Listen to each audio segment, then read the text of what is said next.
bông miền nó đai ngầu bông rây khít tê nè khít cáp tốc bông trong mang không sao mới chiếc bông vàng chắp có dập ý bông bông chất thai dắp bây giờ lại nhưng bông chất nó hết á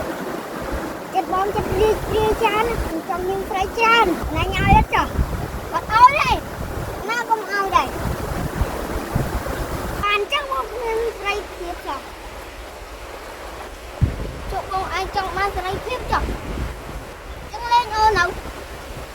đây mà cá đây đây kia nè là chân cùng cái mức nước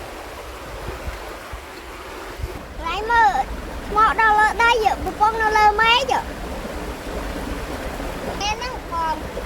ai tôi dậy được đâu nó xả nó con mơ cho nó xả thế không biết sẽ gì mà thế lấy thau mền ý con ấy thau ôm thầu ông như ngay nha một cái cháu đây anh cũng có một cái nè em được cháu đây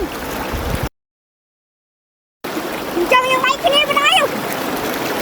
không đâu đây không nè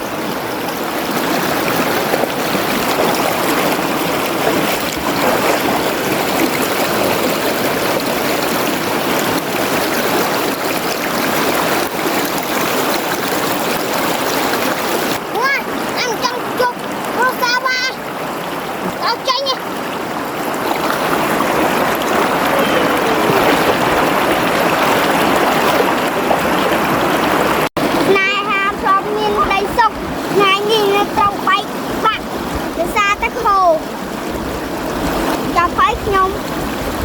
không xa mà rồi kia đâu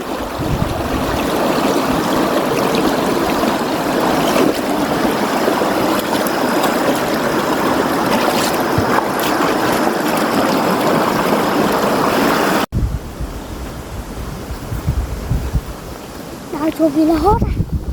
mình đi soi chùa kia đào ta có chùa phía đào ta có chùa phía soi men một người soi nhục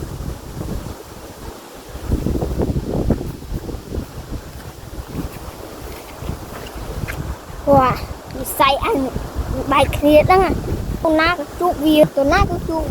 việc tao việc hôn đó nghe, trong cái đào tôi tao mua đó ngay,